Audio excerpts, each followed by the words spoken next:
Welcome back. ವಕ್ಫ್ board ವಿವಾದ ನಿಲ್ಲೋ ಲಕ್ಷಣಗಳಂತೂ ಕಾಣಿಸ್ತಾ ಇಲ್ಲ. ಚಿಕ್ಕಬಳ್ಳಾಪುರ ಜಿಲ್ಲೆಯ ಚಿಂತಾಮಣಿ ತಾಲೂಕಿನ ತಿಮ್ಮಸಂದ್ರದಲ್ಲಿ ಉಳಿಮೆ ಮಾಡ್ತಿದ್ದ ರೈತನ ಮೇಲೆ ವಕ್ಫ್ ಕೇಸ್ ಹಾಕಿರೋದು ಖಂಡಿಸಿ ಬಿಜೆಪಿ ನಾಯಕರು ಇವತ್ತು ಪ್ರತಿಭಟನೆ ನಡೆಸಿದ್ರು. ಪೊಲೀಸರು ತಡೆದ್ರು, ವಾಕ್ಸಮರ ಆಯಿತು. ಚಿಕ್ಕಬಳ್ಳಾಪುರ ಎಸಿ, ಚಿಂತಾಮಣಿ ತಹಶೀಲ್ದಾರ್ ಸಹ ಸ್ಥಳಕ್ಕೆ ಆಗಮಿಸಿ ವಿವಾದ ಸಂಬಂಧ ವಿವರಣೆ ನೀಡಲು ಮುಂದಾದರು. ಇದರಿಂದ ಕೆರಳಿದ ಮಾಜಿ ಸಂಸದ ಎಸ್ ಮುನಿಸ್ವಾಮಿ ಏಕವಚನದಲ್ಲಿ ಎಸಿ, ತಹಶೀಲ್ದಾರ್ ವಿರುದ್ಧ ಹರಿಹಾಯ್ದರು.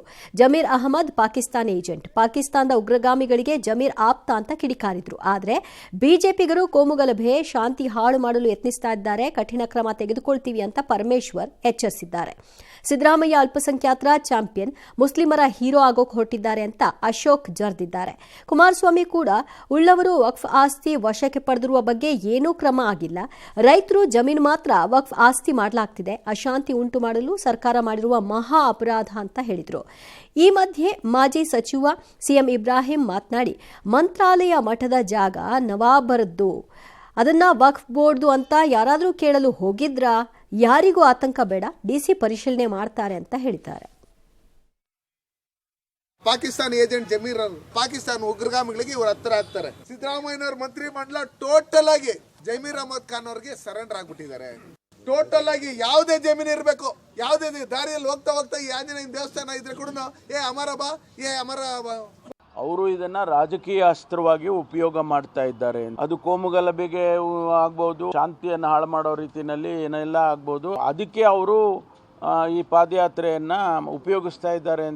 ಕೋಟ್ಯಾಂತರ ರೂಪಾಯಿ ಬೆಲೆ ಬಾಳ್ತಕ್ಕಂಥ ವಕ್ಫಾಸ್ತಿಯನ್ನ ಲೂಟಿ ಮಾಡಿದ್ದಾರೆ ಅಂತಕ್ಕಂಥದ್ದು ಜಗಜ್ಜಾಹಿರ ಆಗಿದೆ. ಅದರ ಬಗ್ಗೆ ಏನ್ ಆಕ್ಷನ್ ತಗೊಂಡಿದ್ದೀರಿ? ಇಲ್ಲಿವರೆಗೆ ರೈತರು 50 ವರ್ಷ 100 ವರ್ಷದಿಂದ ಕಲ್ಟಿವೇಶನ್ ಮಾಡ್ತಿರ್ತಕ್ಕಂಥ ಲ್ಯಾಂಡ್ ಗಳನ್ನ ಇವತ್ತು ಪಾಣಿ ಬದಲಾವಣೆ ಮಾಡಿ, ಖಾತೆ ಬದಲಾವಣೆ ಮಾಡಿ, ಯಾರು ನಿಮಗೆ ಪವರ್ ಕೊಟ್ಟಿರ್ತಕ್ಕಂಥದ್ದು? ರಾಘೇಂದ್ರ ಸ್ವಾಮಿಗಳು ಬಂದಾಗ ಅದರಲ್ಲಿ ನವಾಬಿ ಹೇಳಿದ್ರು ನಮ್ಮ ಬೃಂದಾವನೆಯಲ್ಲಿ ಮಾಡ್ತೀವಿ ಅಂದಾಗ ಆ ಊರು ಖಾಜಿ ಕೊಟ್ಟಂತ ಜಾಗ ಕ್ಯಾನ್ಸಲ್ ಮಾಡಿ ಅದೋನಿ ನಾವೊಬ್ರು ಆ ಜಾಗನ ಅವ್ರಿಗೆ ಕೊಟ್ಟರು. ಮಂತ್ರಾಲಯ ಸ್ವಾಮಿಗಳು ಹೇಳ್ತಾರೆ ಇದನ್ನು, ಹೌದು ನಿಜ. ಶೃಂಗೇರಿ ಶಾರದಾ ಪೀಠದ ಮೇಲೆ ಪೇಶ್ವೆಗಳು ದಾಳಿ ಬಂದಾಗ ಟಿಪ್ಪು ಸುಲ್ತಾನರು ಸೈನ್ಯ ಕಳಿಸಿ ಮತ್ತೆ ನವಾಬರ್ಗೆ ಯಾರು ಕೊಟ್ಟಿದ್ದು? ಅವ್ರು ಬರೋಕ್ಕೂ ಮೊದಲು ಯಾರ್ದಾಗಿತ್ತು ಜಾಗ? ಇಷ್ಟು ದಿನ ಇರಲಿಲ್ಲ. ಈ ಇಬ್ರಾಹಿಂ ಅವರು ಈಗ ಬಂದ್ಬಿಟ್ಟು ಅವರು ಹೊಸ ಅಧ್ಯಯನ ಮಾಡ್ಕೊಂಡೇನೋ ಹೇಳಕ್ಕೆ.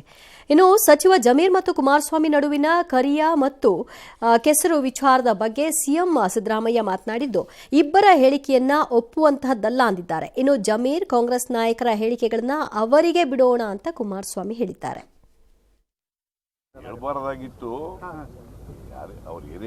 ವಿಶ್ವಾಸ ಇರಲಿ, ಪ್ರೀತಿ ಇರಲಿ, ಸ್ನೇಹ ಇರಲಿ, ಹೇಳ್ಬಾರ್ದಾಗಿತ್ತು. ಹೇಳಿದ್ದಾರೆ, ಅವರು ಹೇಳಿದ್ದಾರೆ. ಕೊಚ್ಚೆಯವ್ರ ಕೈಲಿ ಅಂತ ಅವರು ಹೇಳಿದ್ದಾರೆ. ಅವರು ಹೇಳಿದಾರಲ್ಲ, ಇಬ್ರು ಹೇಳಿರೋದು ಸರಿ ಇಲ್ಲ. 23ನೇ ತಾರೀಕು ಫಲಿತಾಂಶ ಬರಲೇ ಬರ್ತಾರೆ. ನಿಧಾನಕ್ಕೆ ಮಾತಾಡೋಣ. ಯಾರ್ಯಾರು ಏನ್ ಮಾತಾಡಿದೀವಿ ಅವ್ರವರಿಗೆ ಬಿಡೋಣ. ಕಾಲ ಎಲ್ಲದಕ್ಕೂ ಉತ್ತರ ಕೊಡುತ್ತೆ. ರೇಣುಕಾಸ್ವಾಮಿ ಕೊಲೆ ಕೇಸ್ನಲ್ಲಿ ಬೇಲ್ ಮೇಲೆ ಇರುವ ದರ್ಶನ್ ಸದ್ಯ ಆತಂಕದಲ್ಲಿದ್ದಾರೆ. ಬೆನ್ನು ನೋವಿನ ಸರ್ಜರಿಗಾಗಿ 6 ವಾರಗಳ ಬೇಲ್ ಮೇಲಿರುವ ದರ್ಶನ್ ಕೆಂಗೇರಿಯ ಬಿಜಿಎಸ್ ಆಸ್ಪತ್ರೆಯಲ್ಲಿದ್ದಾರೆ. ಆದರೆ ದರ್ಶನ್ ಸರ್ಜರಿ ಮಾಡಿಸಿಕೊಂಡಿಲ್ಲ. ಹಾಗಾಗಿ ಬೇಲ್ ರದ್ದು ಮಾಡಿ ಅಂತ ಸುಪ್ರೀಂ ಕೋರ್ಟ್ ಮೆಟ್ಟಿಲೇರೋದಕ್ಕೆ ಪೊಲೀಸರು ಕೂಡ ಸಿದ್ಧತೆ ಮಾಡಿಕೊಂಡಿದ್ದಾರೆ. ಹೀಗಾಗಿ ಪೊಲೀಸರು ಅರ್ಜಿ ಸಲ್ಲಿಸುವ ವೇಳೆಗೆ ಸರ್ಜರಿ ಮಾಡಿಸುವ ಬಗ್ಗೆ ದರ್ಶನ್ ಚರ್ಚೆ ನಡೆಸ್ತಾ ಇದ್ದಾರಂತೆ. ಜೊತೆಗೆ ಆಸ್ಪತ್ರೆಯಿಂದಲೇ ವಕೀಲರಿಂದ ಕಾನೂನು ಸಲಹೆಯನ್ನ ಪಡ್ಕೊಳ್ತಾ ಇದ್ದಾರೆ. ರಾಷ್ಟ್ರ ಪ್ರಶಸ್ತಿ ಪುರಸ್ಕೃತ ನಟ ದರ್ಶನ್ ಅಭಿನಯದ ಕಾಟೇರ ಚಿತ್ರದಲ್ಲಿ ಬಾಲನಟನಾಗಿ ಅಭಿನಯಿಸಿದ ರೋಹಿತ್ ಅಪಘಾತದಲ್ಲಿ ಗಾಯಗೊಂಡಿದ್ದಾರೆ. ಶ್ರೀರಂಗಪಟ್ಟಣದಿಂದ ಮೈಸೂರಿಗೆ ಬರುವಾಗ ಪಾಲಹಳ್ಳಿ ಬಳಿ ಕೇರಳದ ಖಾಸಗಿ ಬಸ್ಸು ಮತ್ತು ಕಾರ್ ಮಧ್ಯೆ ಮುಖಾಮುಖಿ ಅಪಘಾತವಾಗಿದೆ. ಘಟನೆಯಲ್ಲಿ ಕಾರ್ನಲ್ಲಿದ್ದ ಬಾಲನಟ ರೋಹಿತ್, ತಾಯಿ ಸೇರಿದಂತೆ 4 ಗಂಭೀರ ಗಾಯವಾಗಿದೆ. ರೋಹಿತ್ ದವಡೆ, ತಲೆಭಾಗಕ್ಕೆ ಗಾಯವಾಗಿದ್ದು ಮೈಸೂರಿನ ಖಾಸಗಿ ಆಸ್ಪತ್ರೆಯಲ್ಲಿ ಚಿಕಿತ್ಸೆ ನೀಡಲಾಗುತ್ತಿದೆ. ಅತ್ತ ಉಡುಪಿಯಲ್ಲಿ ಕಾಂಗ್ರೆಸ್ ಮುಖಂಡನ ಪುತ್ರನಿಂದ ಹಿಟ್ ಅಂಡ್ ರನ್ ಪ್ರಕರಣದಲ್ಲಿ ಸಾವನ್ನಪ್ಪಿದ್ದ ಮೊಹಮ್ಮದ್ ಹುಸೇನ್ ತಂದೆ ಮೊರಬ್ಬ ಮಾತನಾಡಿ, ನನ್ನ ಮಗ ಮುಂಜಾನೆ ಕೆಲಸಕ್ಕೆ ಹೋಗುವಾಗ ಈ ಘಟನೆ ನಡೆದಿದೆ. ವೇಗವಾಗಿ ಕಾರ್ನಲ್ಲಿ ಬಂದ ಪ್ರಜ್ವಲ್ ಶೆಟ್ಟಿ ನನ್ನ ಮಗ ಇದ್ದ ಬೈಕ್ಗೆ ಡಿಕ್ಕಿ ಹೊಡೆದಿದ್ದಾನೆ. 3 ಪಲ್ಟಿಯಾಗಿ ಚರಂಡಿಗೆ ಬಿದ್ದಿದ್ದ ಮಗ 1 ಗಂಟೆಗಳ ಕಾಲ ರಕ್ತದ ಮಡುವಿನಲ್ಲೇ ಒದ್ದಾಡಿದ್ದಾನೆ.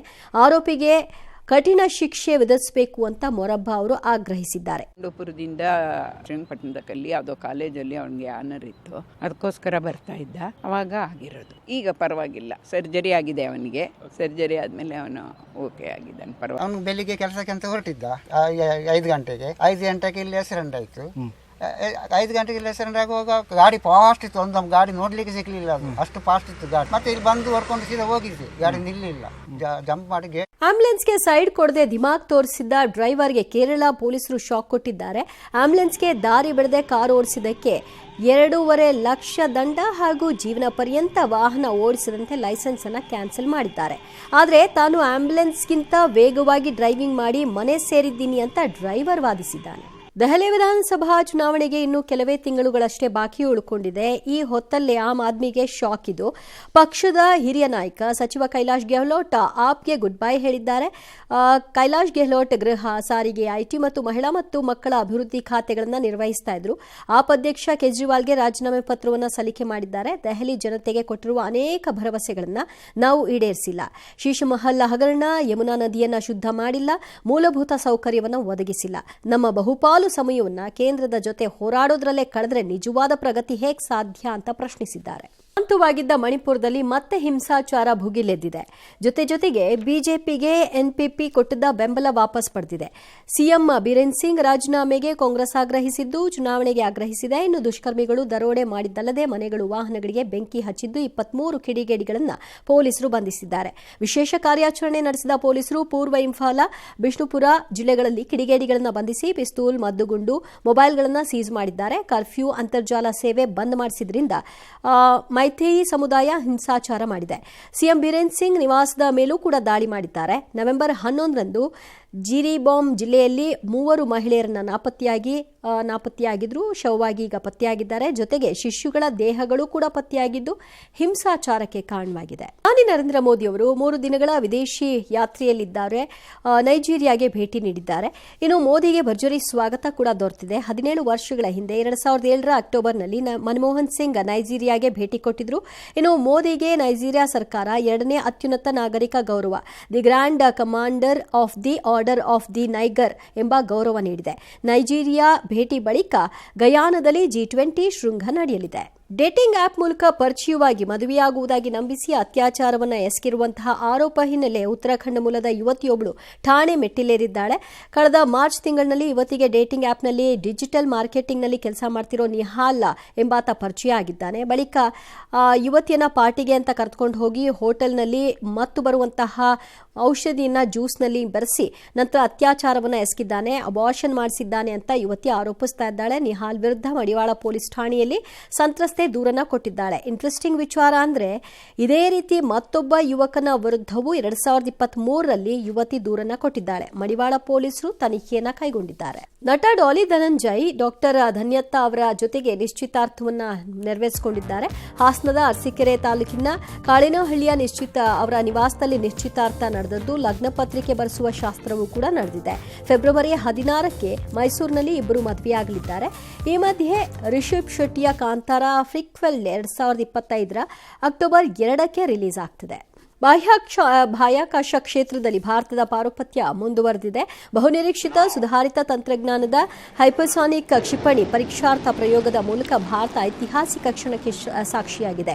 ಈ ಹೈಪರ್ಸಾನಿಕ್ ಕ್ಷಿಪಣಿ 1500 ಕಿಲೋಮೀಟರ್ಗೂ ಹೆಚ್ಚು ದೂರ ಹಲವು ಪೇಲೋಡ್ಗಳನ್ನು ಹೊತ್ತೊಯ್ಯುವ ಸಾಮರ್ಥ್ಯವನ್ನು ಹೊಂದಿದೆ. 3 ಪಡೆಗಳ ನೆರವಿಗೆ ಬರಲಿದೆ. ಈ ಪರೀಕ್ಷೆ ಯಶಸ್ವಿಯಾಗುವ ಮೂಲಕ ಭಾರತ ಈ ಕ್ಷಿಪಣಿ ವ್ಯವಸ್ಥೆ ಇರುವ ಕೆಲವೇ ದೇಶಗಳ ಪಟ್ಟಿಗೆ ಸೇರಿದೆ. ಈ ಹೈಪರ್ಸಾನಿಕ್ ಮಿಸೈಲ್ ಅನ್ನು DRDO ಅಭಿವೃದ್ಧಿಪಡಿಸಿದೆ. ಇಸ್ರೇಲ್ ಹಿಜ್ಬುಲ್ಲಾ ನಡುವಿನ ಕಾಳಗ ಮತ್ತಷ್ಟು ತಾರಕಕ್ಕೆ ಏರ್ತಾ ಇದೆ. ಇಸ್ರೇಲ್ ಪ್ರಧಾನಿ ಬೆಂಜಮಿನ್ ನೆತನ್ಯಾಹು ಕೊಲೆಗೆ ಮತ್ತೊಮ್ಮೆ ಯತ್ನ ನಡೆದಿದೆ. ಕೈಸ್ರಾದಲ್ಲಿರುವ ನೆತನ್ಯಾಹು ಮನೆ ಮೇಲೆ ಹಿಜ್ಬುಲ್ಲಾ ಮತ್ತೊಮ್ಮೆ 2 ರಾಕೆಟ್ಗಳ ದಾಳಿ ನಡೆಸಿದ್ದು, ದಾಳಿ ಸಮಯದಲ್ಲಿ ನೆತನ್ಯಾಹು ಅಥವಾ ಅವರ ಕುಟುಂಬವು ವಾಸವಿರಲಿಲ್ಲ.